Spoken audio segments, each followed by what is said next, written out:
Good evening and welcome to The Report with me, Chris Bambery. As the fight against the Islamic State continues, US-led airstrikes in Syria began in the early hours. While some are hesitant to join any military action in Syria, many Arab nations are at the forefront of the fight. Yasmin Kutin has more on this story.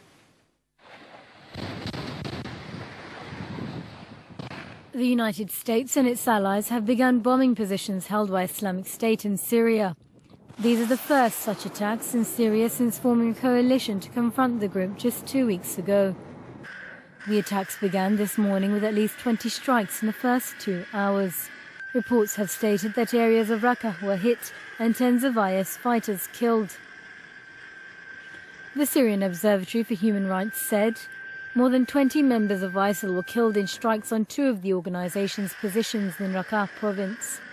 The strikes completely destroyed the 2 positions, as well as vehicles stationed there. Airstrikes were also carried out against positions of Al-Qaeda's Syria affiliate, the Nusra Front, who have been working with the Free Syrian Army and other rebel groups in the fight against President Assad.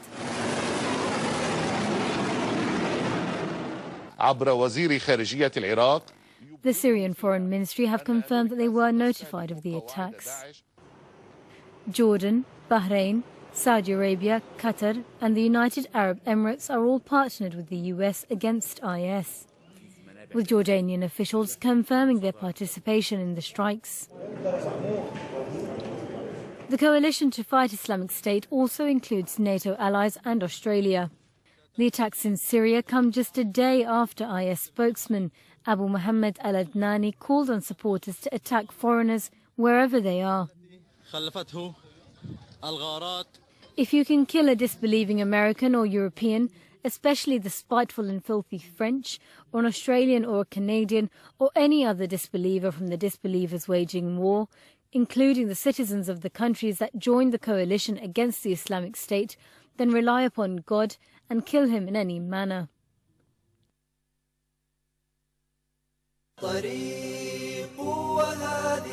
IS had previously maintained that they weren't at war with the US and its allies, rather their key goal being to strengthen their state. The IS group say they have established a caliphate across swathes of land in Syria and Iraq. The US has conducted 190 airstrikes across Iraq as part of President Barack Obama's strategy to destroy IS. 2 weeks ago, President Obama said he would destroy and degrade IS after the killing of 2 US journalists. Over the weekend, IS stormed an Iraqi military camp just an hour's drive away from the capital in Baghdad, in the latest raid since June when they captured the northern city of Mosul. The group also released further video material, including a second video with British journalist John Cantley.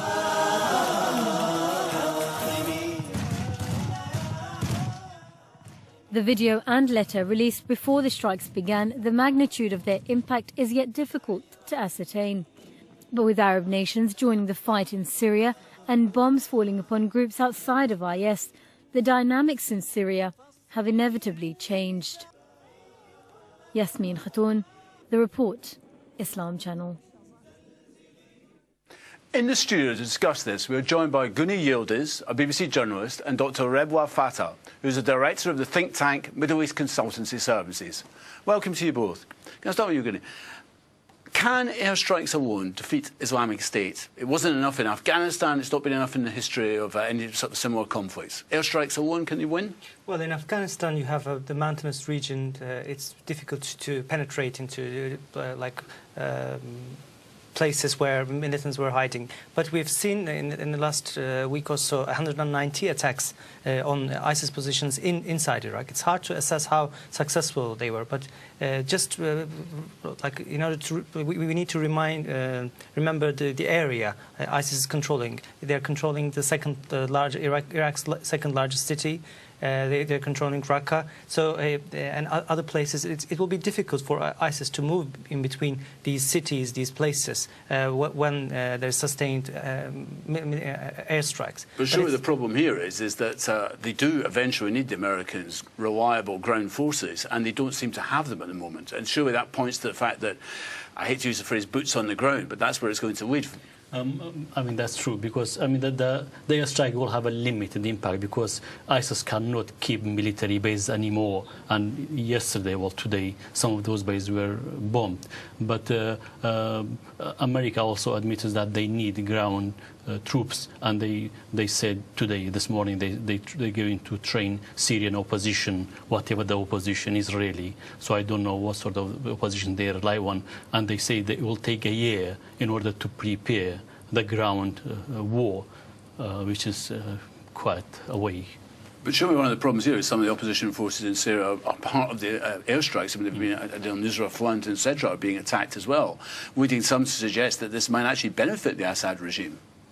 I mean, the rise of ISIS has been largely has benefited Assad regime up until recently. They haven't been fighting against the Assad regime, but fighting, grabbing lands from different rebel groups up until recently. But in the last 2 months, they attacked the Assad regime as well.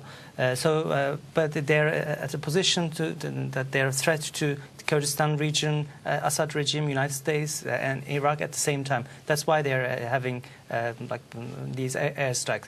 But boots on the ground is problematic with the realities of the region for some other reasons too. Turkey is against any kind of ground attacks. Turkey is also against airstrikes as well. And the Assad regime will be against boots on the ground as well. And also the Kurds who are doing the fighting against ISIS are against boots on the ground, American forces coming. All the Kurds in Iraq or Kurds in Syria? Kurds in Syria and Kurds in Turkey who are active in the region too. So the KRG's position, Kurdistan region's position, is different, but most of the fighting is taking place in Syria and other Kurds who are affiliated with Syrian Kurds against ISIS. And what they want is arms supplies, like aid to them, rather than having American soldiers or any foreign soldiers fighting with them. But isn't this the stuff of a conspiracy theory that the Assad regime was happy to see the rise of Islamic State?